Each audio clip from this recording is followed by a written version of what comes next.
మనం నిలబెట్టవలసింది దేవుని యొక్క ఉద్దేశాలు నిలబెట్టాలి, మన ఉద్దేశాలు కాదు. మన ఉద్దేశాలు మనతోనే పోతాయి. నెహ్రూ ఉన్నంతకాలం అబ్బో అన్నారు, చచ్చిపోయిన తర్వాత మర్చిపోయారు. ఇందిరా వచ్చిన తర్వాత అబ్బో ఇందిరా ఇండియా ఇండియా ఇందిరా అని టక్కన చచ్చిపోయింది, మర్చిపోయారు. ప్రపంచం మర్చిపోద్ది ఎవరినైనా. మానవుల చరిత్ర ముగిసిపోద్ది, మర్చిపోతారు. మరిచిపోయే ఎన్నో ఆధారాలు నీకు కనబడుతున్నప్పుడు మరలా నీ గురించిన కొన్ని సందర్భాలు ప్రజల్లో ఉంచడం ఎంతవరకు న్యాయం? మర్చిపోతారు, నిన్ను కూడా మర్చిపెడతారు. ఎందుకు అనవసరంగా దీని గురించి ప్రయాసపడతావు?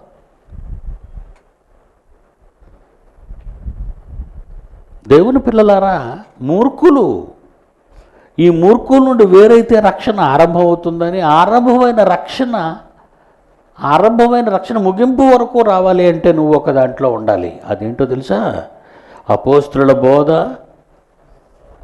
సహవాసము, రొట్టె విరుచుట, ప్రార్థన చేయుట. ఈవెన్ దేవుడు కూడా ఏం చేసేటట? 47వ వచనంలో, ఆనందముతోనూ నిష్కపటమైన హృదయముతోనూ ఆహారం పుచ్చుకుంటూ. ప్రభువు ఎవరైతే రక్షణ పొందుతున్నారో, ఇష్టపడుతున్నారో, బాప్తీసం పొందుతున్నారో, ప్రభువు రక్షణ పొందుచున్నవారు అనుదినము వారితో చేర్చుచుండను. వారితో, ఎవరితో? అపోస్తుల బోధ, అపోస్తుల సహవాసము, రొట్టె విరుచుట, ప్రార్థన. అదండి చేర్చబడటం అంటే. ఎవరితో చేర్చబడాలి? సంఘము అనగానే ప్రతి పనికి మాలిన సంఘం ఇందులోకి రాదు. మరలా చెప్తున్నాను, సంఘం అనగానే మాది కూడా ఒక సంఘమేనండి అనుకో. నీ సంఘంలో ఇవన్నీ ఉన్నాయా? ఈ అర్హతలు, ఈ క్వాలిఫికేషన్లు ఉన్నాయా?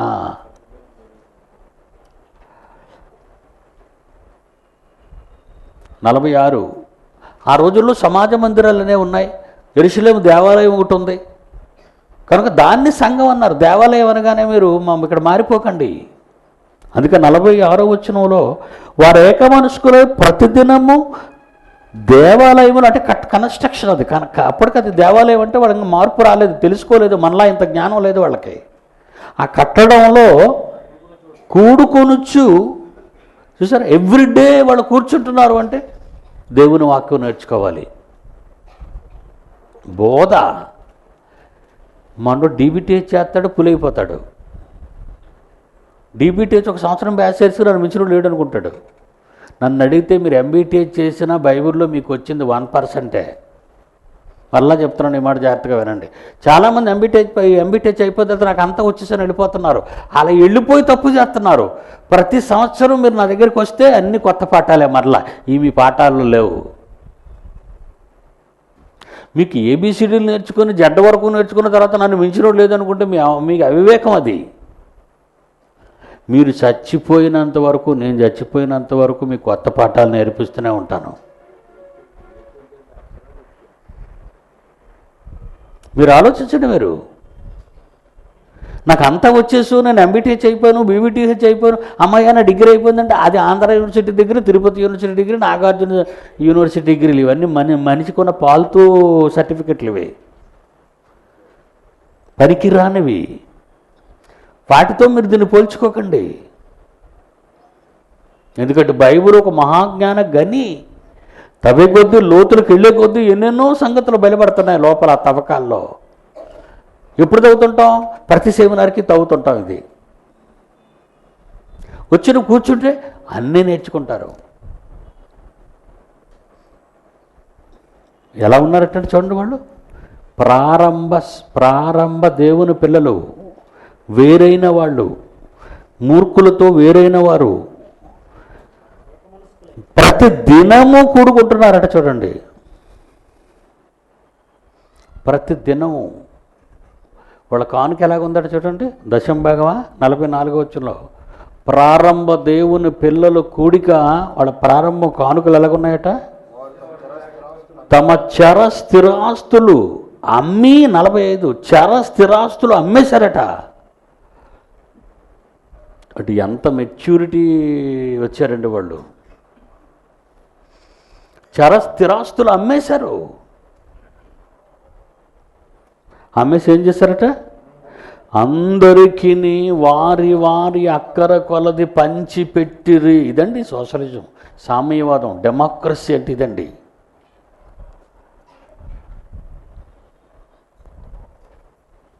కార్ల్ మార్క్స్ కలలో కన్నది ఇదేనండి. వాడు పుట్టక ముందు జరిగింది ఇది. కార్ల్ మార్క్స్ పుట్టక ముందు ఆరంభమైన విప్లవం ఇది. వారు తమ చర స్థిరాస్తులు అమ్మి ఎవరికిచ్చారట? అక్కర గలవానికి అంటున్నాడు చూడండి.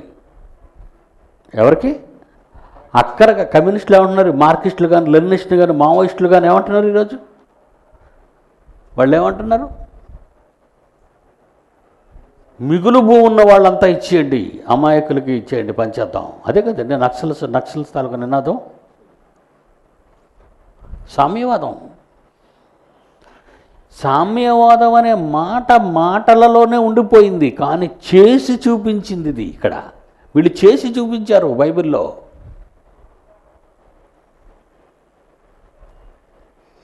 వారు తమ 45 వారు తమ చర స్థిర ఆస్తులను అమ్మి అందరికి వారి వారి అక్కర కొలది పంచిపెట్టిరి. ఇదండి సోషలిజం అంటే, ఇదండి సామ్యవాదం అంటే. సామ్యవాదం గురించి లెక్చర్లు ఇచ్చేవాడే ప్రతివాడు, కానీ అమ్మేసి ఇచ్చేవాడు ఉన్నాడు. వాడు ఆస్తిని గద్దరున్నాడు. వాడికి ఎంత ఉందో తెలుసా మీకు? ప్రజాగాయకుడట. ఏం గాయకుడు? నీ పిల్లలు ఎక్కడ చదువుకుంటున్నారు? ఏ దేశంలో చదువుతున్నారు? ఎంత సంపాదించాడు? పాట పాడతావా? ఇటు గోచి కట్టుకొని మీద కొండు వేసుకుంటే పాట అనేటది. చేసి చూపించాలి, మాటలు కాదు, చేతలో. పునాదులు గల పట్టణం, పునాది లేని పట్టణం కాదు. పునాది లేనిది మాటలతో ఉన్నది. పునాదులు చేతలతో చేసేది. ఇప్పుడు మీరు దారికి వస్తున్నారు. అసలు పునాదులు పట్టణం పరలోకం అనుకుంటున్నారు మీరు. ఇంతవరకు పునాదులు గల పట్టణం పరలోకం అని అనుకుంటున్నారు మీరంతా. కాదు, కాదు. పునాది పడుతుంది చూడండి, పునాది పడుతుంది. ఎలాంటి పునాది మీద పడ్డారు? 45 తమ చర స్థిరాస్తులు అమ్మి అందరికి వారి వారి అక్కర కొలది పంచి ప్రారంభ క్రీస్తు సంఘం. ఏమండి, ఎక్కువ దేవుని పిల్లలు సేవకులని చెప్పుకునే బోధకులు ఉన్నారు చూసారా? కోట్లండి బాబు వీళ్ళకి, కోట్ల రూపాయలు వీళ్ళకి. అందులో చర్చ్ ఆఫ్ క్రైస్ట్ అని ఎవడైనా పిలువబడతాడో కోట్లండి. ఆ కాకినాడలో జాషువా గూటం బ్రదర్స్ ఉన్నారు. అమెరికా వాళ్ళని గోటాయించేస్తున్నారు వాళ్ళు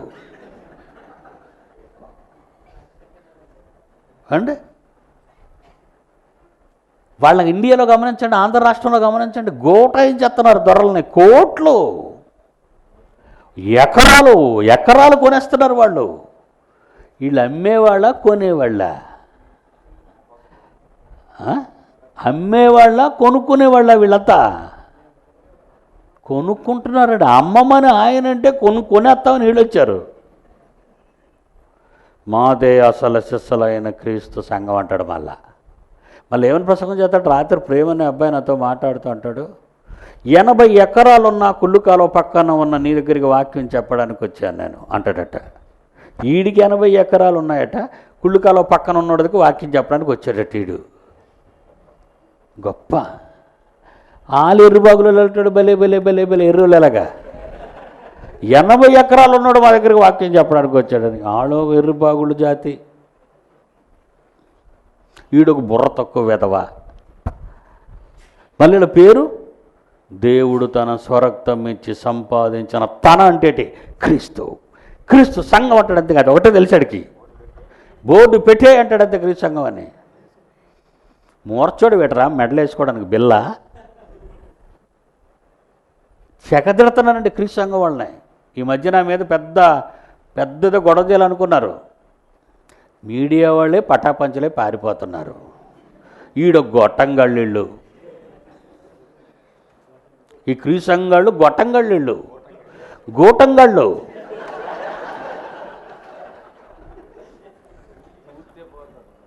ఊద్దే చాలండి, ఉఫ్ఫను ఊతే ఎగిరిపోతారు వీళ్ళు. దేవుని పిల్లలారా, ఏంటి ఇలా పునాది? దీని గురించి ఏమన్నాడు ఒక్కసారి ప్రవక్తల ద్వారా పునాది వేయబడుతున్న ఈ మహాసంఘం మహారాజ్యం గురించి క్రీస్తు పూర్వం యెషయా ద్వారా, పెద్ద ప్రవక్తలో యెషయా ద్వారా ఏమని రాయించాడు ఒకసారి చూడండి. యెషయా గ్రంథము 2వ అధ్యాయము, యెషయా గ్రంథం 2వ అధ్యాయము 2వ వచనం నుండి చూడండి. జాగ్రత్తగా చూడాలి మీరు బైబిలు. యెషయా గ్రంథము 2వ అధ్యాయము 2వ వచనము, అంత్యదినములలో పర్వతముల పైన యెహోవా మందిర పర్వత శిఖరమున స్థిరపరచబడి కొండల కంటే ఎత్తుగా ఎత్తబడును. ఇటు ఎంత హిస్టరీ ఉందండి రాబోయే సంఘానికి. పునాదులు గల ఈ సంఘానికి, పునాదులు గల ఈ రాజ్యానికి, పునాదులు గల ఈ పట్టణానికి ఎంత బ్యాక్గ్రౌండ్ ఉందా? అవును, 700 క్రీస్తు పూర్వం 700 సంవత్సరాలలో రాబోయే పునాదుల పట్టణం గురించి ఎంత హైలైట్ చేస్తున్నాడు దేవుడు చూడండి. అంత్యదినాలు ఎప్పటి నుంచి? యేసుప్రభు పుట్టినప్పటి నుంచి. ముగింపు ఎప్పటి వరకు? యేసుప్రభు 2వ రాకడ వరకు. ఇది అంత్యదినముల కాలము. అంత్యదినాలంటే 20th సెంచరీ అనుకుంటాడు ఎవడైనా, 21st సెంచరీ అనుకుంటాడు. కాదు, యేసు పుట్టడమే అంత్యదినాలలో పుట్టాడు. యేసు పుట్టుకే అంత్యదినాలలో జరిగింది. యేసు మాట్లాడటమే అంత్యదినాలలో మాట్లాడాడు. యేసు మరణమే అంత్యదినాలలో జరిగింది.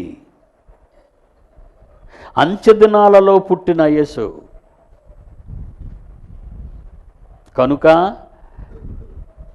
యేసు కాలం, యేసు మొదటి రాక అంత్యదినాలలోనే జరిగింది. ఆ దినాలని ప్రవక్త ద్వారా దేవుడు మాట్లాడుతున్నాడు. ప్రారంభం అవుతున్న పునాదులు గల ఈ పట్టణం ఏంటో, అంత్యదినములలో పర్వతముల పైన యెహోవా మందిర పర్వతము, యెహోవా మందిర పర్వతము, యెహోవా మందిర పర్వతము, పర్వతమున ఆ పర్వత శిఖరమున స్థిరపడి కొండల కంటే ఎత్తుగా ఎత్తబడును. ఎక్కడ ఎత్తుపడుతుందండి? ఎంత ఎత్తులో ఎక్కడైనా సంఘం అనిపించిందా మీకు? దీన్ని బట్టి చూస్తే ఎవరెస్ట్ శిఖరం మీద సంఘం ఉండాలా? లేదు అక్కడ. మరి దేని గురించి చెప్పాడు? ఇది కనిపించేది కాదయ్యా, ఇది కంటికి కనిపించేది కాదు. ఎవరెస్ట్ కొండ మీద ఉన్నట్టుగా. అక్కడ ఎవరెస్ట్ కొండ శిఖరం మీద ఉండి ఆరాధనకి వెళ్ళి చచ్చిపోతాడు అక్కడ చలికి. అది కాదు భావం. ఈ మానవ ప్రపంచ అజ్ఞానపు, అంటే వాళ్ళు జ్ఞానం అనుకుంటున్నారు, దాని శిఖరం మీద మన జ్ఞానం కనబడుతుంది. అది అర్థమైందా? భావం అంటే ఏంటో. ఈరోజు ప్రపంచం నేనే మహాజ్ఞాని, నేను మహాజ్ఞానంతో ఎంత ఎత్తుకు వెళ్ళిపోయాడో వాడి మీద ఉంటాం మనం. అదే మీరు చూశారు నిన్న, ప్రపంచాన్ని శాసించే మీడియా. ఇండియాలో మహాశక్తి 4వది న్యూస్ మీడియా. ఒకటి ప్రెసిడెంట్ ఆఫ్ ఇండియా, మరలా చెప్తున్నాను, సూపర్ పవర్స్ ఇండియాలో. 1 ప్రెసిడెంట్ ఆఫ్ ఇండియా, 2 పార్లమెంటు, 3 న్యాయశాఖ, 4 ప్రెస్. 4వ స్థానంలో ఉందండి. ఏమనుకుంటున్నారు మీడియాని? 4వ స్థానంలో ఉంది భారతదేశంలో. President of India, president of India, parliament, సర్వాధికారం కలిగిన మహాసభ. ఆ తర్వాత ఉన్నది న్యాయ వ్యవస్థ, సుప్రీం, ఏంటంటారు దాన్ని, ఏమంటారు, సార్వభౌమాధికారం సుప్రీంకోర్టుది. డెసిషన్ ఇచ్చిందంటే డెసిషన్ అంతే, సుప్రీంకోర్టు డెసిషను. భారత అత్యున్నత న్యాయస్థానం అంటాడు. అందుకే దాన్ని అత్యున్నతమైన స్థానంలో ఉన్నది ప్రెసిడెంట్ ఆఫ్ ఇండియా, పార్లమెంటు, న్యాయ వ్యవస్థ, 4 పేపర్ న్యూస్ మీడియా. పోయించావు నిన్న న్యూస్ మీడియా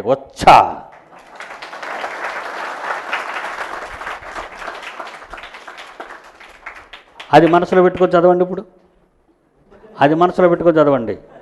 2వ వచనం, అంచెదినములలో పర్వతముల పైన యెహోవా మందిర పర్వత శిఖరమున స్థిరపరచబడి కొండల కంటే ఎత్తుగా ఎత్తబడును. అది ప్రాఫెసీ యొక్క అర్థం. అంత బుర్ర ఈ వేద సన్నాసులకు ఎక్కడుంది?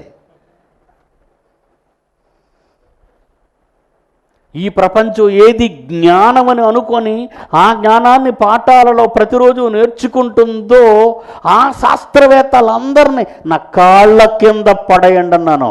మీడియాలో నా కాళ్ళ కింద అన్నాను. బైబిలును దొంగిలించింది శాస్త్ర ప్రపంచం అన్నాను. నా కాళ్ళ కింద పడేయమంటావు చిన్న మాట అండి శాస్త్రవేత్తల్లా. ఇప్పుడు చదవండి వాక్యం. అంచెదినములలో పర్వతముల పైన యెహోవా మందిర పర్వత శిఖరమును స్థిరపరచబడి కొండల కంటే ఎంతో ఎత్తుగా హెచ్చించబడుతుంది అన్నాడు. అదండి అది.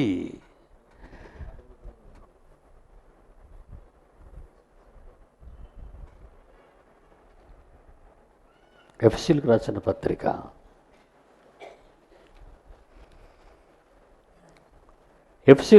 పత్రిక అపోస్తలుడైన పౌలు ఎఫెసీయులకు రాసిన పత్రిక 1వ అధ్యాయము. ఎఫెసీయులకు రాసిన పత్రిక 1వ అధ్యాయం 20 నుంచి చదువుతాను. పెద్ద కాంప్లెక్స్ సెంటెన్స్ ఇది. జాగ్రత్తగా ఆలోచించాలి మీరు. పౌలు మహానుభావుడు. నిజంగా అతని భాష ఏంటండి బాబు, ఫుల్ స్టాప్ లేని భాష అండి. సామాన్యుడికి అర్థం కాదండి. అందుకే పత్రికలు ఏ ప్రసంగికుడు చెప్పడం. ఎస్తేరు కథ, యోబు కథ, అబ్రాం కథ, 5 రొట్టెలు 2 చేపల కథ, పొట్టి జక్కయ్య మేడి చెట్టు కథ. పౌలు పత్రికలోకి వెళ్ళరు వాళ్ళు. ఎందుకంటే భయం. చూడండి 20వ వచనం నుంచి. ఎఫెసీ పత్రిక 1వ అధ్యాయం 20వ వచనం. ఆయన బలాతిశయము చేత క్రీస్తును మృతులలో నుండి లేపి, ప్రపంచంలో ఉన్న పవర్స్ అన్నిటినీ తొక్కించేశాడు ఆయన చేత, యేసు ప్రభు చేత లేపి, సమస్తమైన ఆధిపత్యము కంటేను, అధికారము కంటేను, శక్తి కంటేను, ప్రభుత్వము కంటేను. పోలీస్ శాఖ చూసిన తర్వాత అప్లికేషన్లో ఈ కరపత్రం ముందు పెట్టామండి. అబ్బా ఎంత బాగుందండి కాన్సెప్ట్ ఆనాలండి. ఎవడైనా బాగులేదనకూడదు, ఆనాలే. ఉగ్రవాద మీడియా అనగానే బెక్క చచ్చిపోతున్నారు అందరూ. ఉగ్రవాద మీడియా అసలు ఆ పదం ఎంత భయంకరమైంది. ఉగ్రవాదులకు దారి చూపే మీడియా అన్నప్పుడు గజగజగజలు ఆడిపోతున్నారు. ఎందుకు? పెట్టేశాం. బొంబాయి పేలుళ్ళలో కాల్పులు చూపించాం, పోలీసు అధికారులు చచ్చిపోవడం చూపించాం. ఎక్కడ దొరికిందండి మ్యాటర్? మీరు ఎలా కలెక్ట్ చేశారంటున్నాడు. ఎలా కనెక్ట్ చేసేసారు దీన్ని అన్నాడు. ఇంకోటి పడేశాను. శుక్రవారం హైదరాబాదులో మక్కా మసీదులో పేలుళ్ళు సంగతి వీడికి ఎలా తెలిసింది ముందెళ్ళి వీడు షూట్ చేశాడు దాన్ని. ఎక్స్క్లూజివ్ టీవీ 9 ఇచ్చాడు. అంటే వీడికి ఎవడైనా ఫోన్ చేశాడా మేము ఇవాళ మసీదు పేల్చేస్తామని? కాకతాళీయంగా జరిగిందని కాకమ్మ కథ చెప్పొద్దు. ఇన్ని మసీదులు హైదరాబాద్లో ఉంటుండగా నువ్వు అక్కడికే ఎందుకెళ్ళో కెమెరాతో? ఆంధ్ర రాష్ట్రంలో కొన్ని వేల మసీదులు ఉండగా అక్కడికే ఎందుకెళ్ళావు నువ్వు కెమెరాతో? అంటే నీకు తెలుసు అక్కడ బాంబులు పేల్తాయని. ఇది కానీ బయట పెట్టానో నా కొడుకులు చచ్చేవాళ్ళు. అందుకే విధవలు చేతగాక చీరల కట్టుకున్న దరిద్రులు లంగాగాళ్ళు వీళ్ళంతా. ఒక్కడొక్కడ పసరలేదు. ఏమండి, ఎన్ని కెమెరాలు పట్టుకు తలక మాసిన ఏ విధమైన మాట్లాడడానికి వస్తే దరిద్రుడు లేదు. గుడ్డలు ఇప్పుకొని గెంతేది ఎవరితో వచ్చిందంటే కెమెరా పట్టుకొని మూతులో పెట్టేస్తాడు. మాయిగా ఇన్ని వేల మంది బైబిల్ ఓపెన్ యూనివర్సిటీ విద్యార్థులు, పెద్దలు, పిల్లలు గమనించాలి మీరు. ఆంధ్ర రాష్ట్రంలో 2వ గ్రేటర్ సిటీ హైదరాబాద్, తర్వాత విశాఖపట్నం. గ్రేటర్ సిటీ ఇది. గ్రేటర్ సిటీలో heart place Jagadamba junction, heart place అది. ఇంత పెద్ద సిటీలో, ఇంత ఆర్ట్ ప్లేస్లో ఇంత కఠినంగా కాళ్ళ కింద తొక్కుతుంటే ఒక్క మీడియా సన్నాసి కనబడలేదు, న్యూస్లో రాలేదు. అంటే భయం. ఇక సాక్షి వాడు ఏం రాశాడో తెలుసా? అంతా రాసి సాక్షి కాదు, నేను కాదు, వచ్చా. దీన్ని ఏమంటారు తెలుసా? వచ్చా.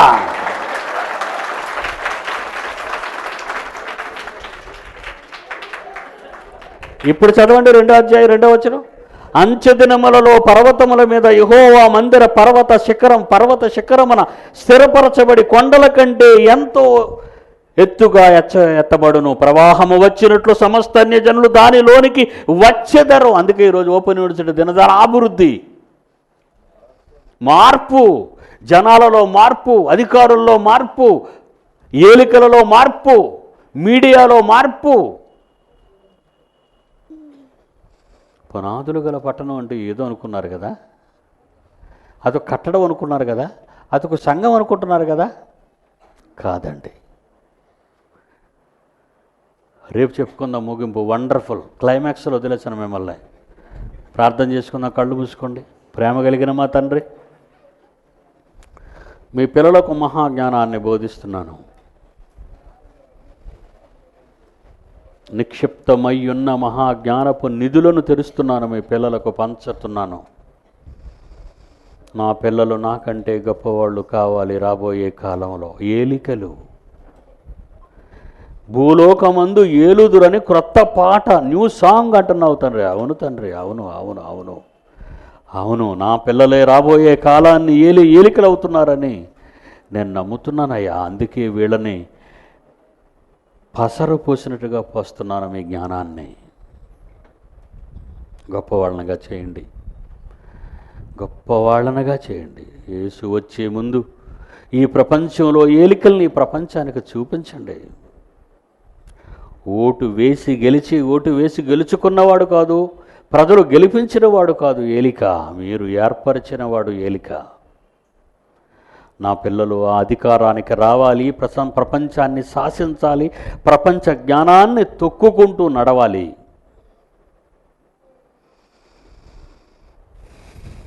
రేపటి దినము కోసం ఎదురు చూస్తాం. మీ జ్ఞానాన్ని నేర్పించండి. యేసు నామాన్ని ప్రార్థన అడుగుచున్నాము తండ్రి, ఆమేన్. సెలవండి.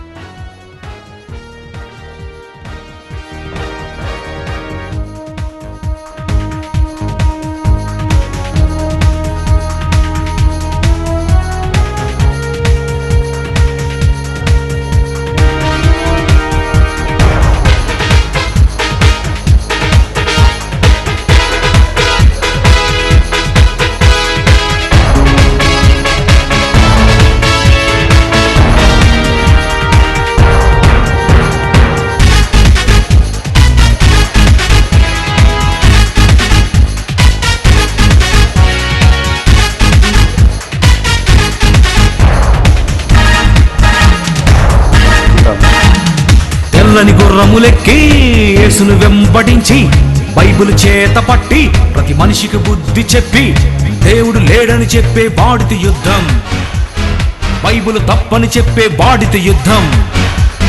2012కి యుగాంతమే రాదు, డిసెంబర్ 21 నాశనం కాదు. యుద్ధం చేసేది మేమే, సత్యం చెప్పేది మేమే, విశ్వం గూర్చి చెప్పిన గ్రంథం ఇదే. నువ్వు చెప్పింది జరగకపోతే బైబిల్ చెప్పిందే సత్యం, నువ్వన్నది రుజువే చూపిస్తే ఏ పోటీకైనా సిద్ధం.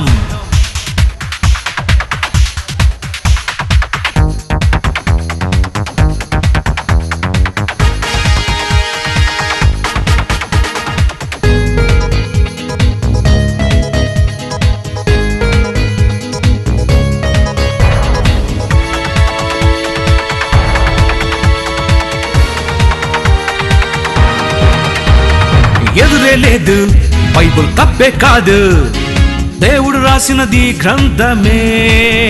బైబిల్ కెదురే లేదు, బైబిల్ తప్పే కాదు, దేవుడు రాసినది గ్రంథమే. రేపేమి సంభవిస్తుందో నీకు చేతనైతే చెప్పు, భవిష్యత్ జ్ఞానివి నీవైతే నాకేమి జరుగునో చెప్పు. బైబుల్ చెప్పని భవిష్యత్ ఎవడైనా చెబితే తప్పు. 2012కి యుగాంతమే కాదు, డిసెంబర్ 21 నాశనం కాదు. యుద్ధం చేసేది మేమే, సత్యం చెప్పేది మేమే, విశ్వం గూర్చి చెప్పిన గ్రంథమిదే. నువ్వు చెప్పింది జరగకపోతే బైబిల్ చెప్పిందే సత్యం. నువ్వన్నది రుజువే చూపిస్తే ఏ పోటీకైనా సిద్ధం.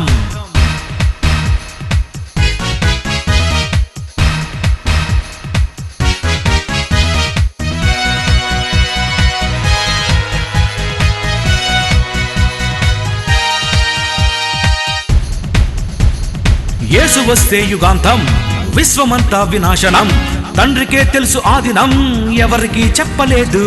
యేసు వస్తే యుగాంతం, విశ్వమంతా వినాశనం. తండ్రికే తెలుసు ఆదినం, దేవుడెవరికి చెప్పలేదు. మనిషి ఊహించి చెప్పిన మాటకు రుజువు చూపించగలడా? సృష్టికర్త వ్రాయించిన గ్రంథం మనిషి ఎదిరించగలడా? నీ అంతం తెలియని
తెల్లని గుర్రములెక్కి యేసును వెంబడించి బైబిల్ చేత పట్టి ప్రతి మనిషికి బుద్ధి చెప్పి దేవుడు లేడని చెప్పే వాడితో యుద్ధం.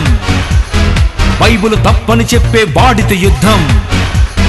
2012కి యుగాంతమే రాదు, డిసెంబర్ 21 నాశనం కాదు. యుద్ధం చేసేది మేమే, సత్యం చెప్పేది మేమే, విశ్వం గూర్చి చెప్పిన గ్రంథమిదే. నువ్వు చెప్పింది జరగకపోతే బైబిల్ చెప్పిందే సత్యం. నువ్వన్నది రుజువే చూపిస్తే ఏ పోటీకైనా సిద్ధం.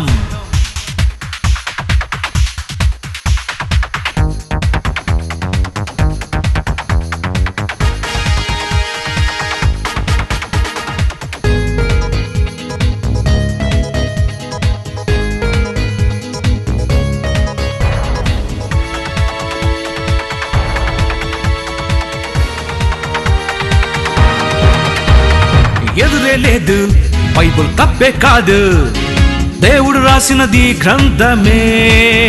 బైబుల్ కెదురే లేదు, బైబుల్ తప్పే కాదు, దేవుడు రాసినది గ్రంథమే. రేపేమి సంభవిస్తుందో నీకు చేతనైతే చెప్పు. భవిష్యత్ జ్ఞానివి నీవైతే నాకేమి జరుగునో చెప్పు. బైబుల్ చెప్పని భవిష్యత్ ఎవడైనా చెబితే తప్పు. 2012కి యుగాంతమే కాదు, డిసెంబర్ 21 నాశనం కాదు.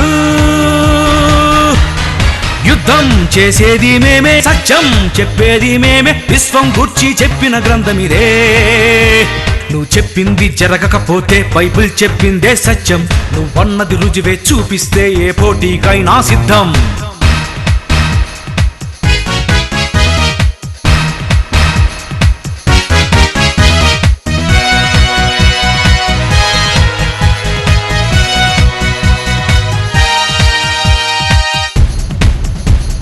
యేసు వస్తే యుగాంతం, విశ్వమంతా వినాశనం. తండ్రికే తెలుసు ఆదినం, ఎవరికి చెప్పలేదు. యేసు వస్తే యుగాంతం, విశ్వమంతా వినాశనం. తండ్రికే తెలుసు ఆదినం, దేవుడెవరికి చెప్పలేదు. మనిషి ఊహించి చెప్పిన మాటకు రుజువు చూపించగలడా? సృష్టికర్త వ్రాయించిన గ్రంథం మనిషి ఎదిరించగలడా? నీ అంతం తెలియని నీకు యుగాంతం తెలుసా నీకు? యుద్ధం యుద్ధం చేసేది మేమే, సత్యం చెప్పేది మేమే, విశ్వం గూర్చి చెప్పిన గ్రంథమిదే. నువ్వు చెప్పింది జరగకపోతే బైబిల్ చెప్పిందే సత్యం. నువ్వన్నది రుజువే చూపిస్తే ఏ పోటీకైనా సిద్ధం. తెల్లని గుర్రములెక్కి యేసును వెంబడించి బైబిల్ చేత పట్టి ప్రతి మనిషికి బుద్ధి చెప్పి దేవుడు లేడని చెప్పే వాడితో యుద్ధం. బైబిల్ తప్పని చెప్పే వాడితో యుద్ధం. 2012కి యుగాంతమే రాదు, డిసెంబర్ 21 నాశనం కాదు. యుద్ధం చేసేది మేమే, సత్యం చెప్పేది మేమే, విశ్వం గూర్చి చెప్పిన గ్రంథమిదే. నువ్వు చెప్పింది జరగకపోతే బైబిల్ చెప్పిందే సత్యం. నువ్వన్నది రుజువే చూపిస్తే ఏ పోటీకైనా సిద్ధం.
తెల్లని గుర్రములెక్కి యేసును వెంబడించి బైబిల్ చేత పట్టి ప్రతి మనిషికి బుద్ధి చెప్పి దేవుడు లేడని చెప్పే వాడితో యుద్ధం.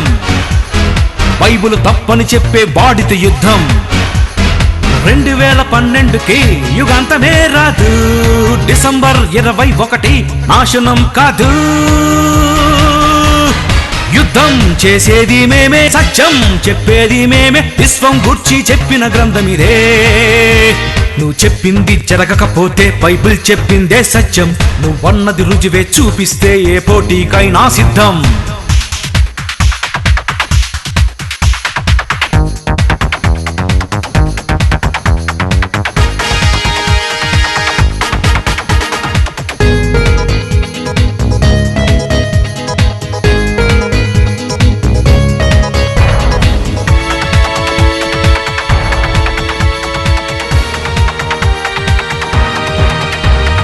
ఎదురే లేదు, బైబిల్ తప్పే కాదు, దేవుడు రాసినది గ్రంథమే. బైబిల్ కెదురే లేదు, బైబిల్ తప్పే కాదు, దేవుడు రాసినది గ్రంథమే. రేపేమి సంభవిస్తుందో నీకు చేతనైతే చెప్పు, భవిష్యత్ జ్ఞానివి నీవైతే నాకేమి జరుగునో చెప్పు. బైబిల్ చెప్పని భవిష్యత్ ఎవడైనా చెబితే తప్పు. 2012కి యుగాంతమే కాదు, డిసెంబర్ 21 నాశనం కాదు. యుద్ధం చేసేది మేమే, సత్యం చెప్పేది మేమే, విశ్వం గూర్చి చెప్పిన గ్రంథమిదే. నువ్వు చెప్పింది జరగకపోతే బైబిల్ చెప్పిందే సత్యం. నువ్వన్నది రుజువే చూపిస్తే ఏ పోటీకైనా సిద్ధం.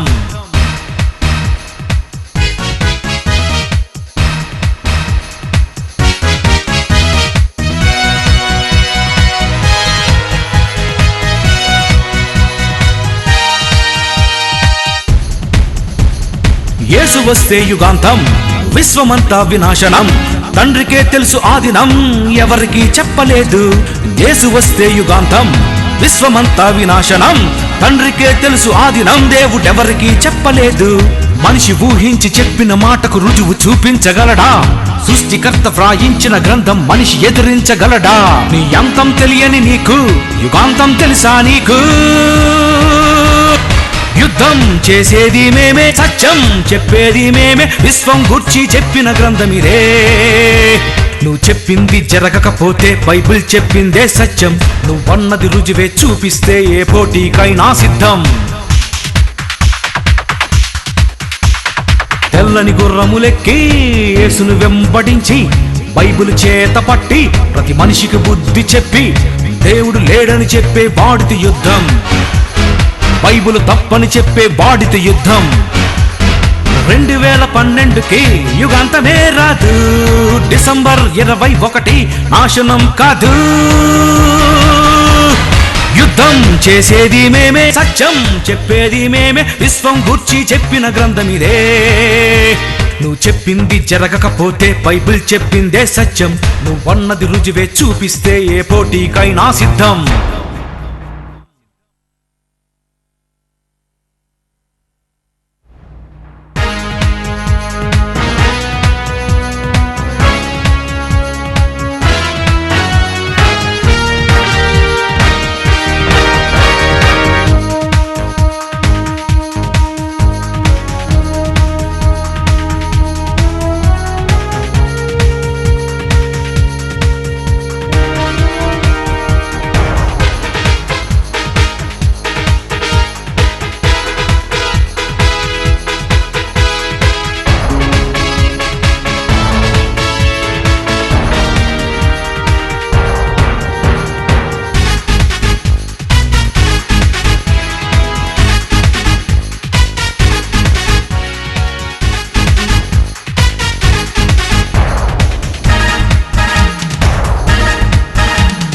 తెల్లని గుర్రములెక్కి యేసును వెంబడించి బైబిల్ చేత పట్టి ప్రతి మనిషికి బుద్ధి చెప్పి దేవుడు లేడని చెప్పే వాడితో యుద్ధం.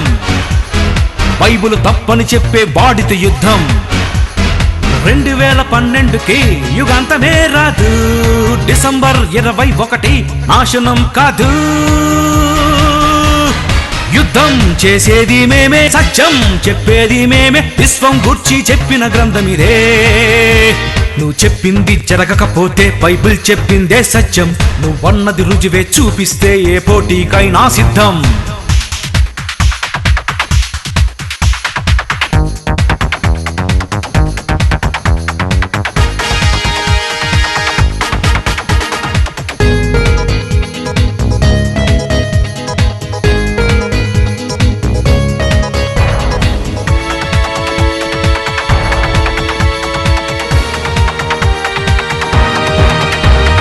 ఎదురే లేదు, బైబిల్ తప్పే కాదు, దేవుడు రాసినది గ్రంథమే. బైబిల్ కెదురే లేదు, బైబిల్ తప్పే కాదు, దేవుడు రాసినది గ్రంథమే. రేపేమి సంభవిస్తుందో నీకు చేతనైతే చెప్పు, భవిష్యత్ జ్ఞానివి నీవైతే నాకేమి జరుగునో చెప్పు. బైబిల్ చెప్పని భవిష్యత్ ఎవడైనా చెబితే తప్పు. 2012కి యుగాంతమే కాదు, డిసెంబర్ 21 నాశనం కాదు. యుద్ధం చేసేది మేమే, సత్యం చెప్పేది మేమే, విశ్వం గూర్చి చెప్పిన గ్రంథం ఇదే. నువ్వు చెప్పింది జరగకపోతే బైబిల్ చెప్పిందే సత్యం. నువ్వన్నది రుజువే చూపిస్తే ఏ పోటీకైనా సిద్ధం.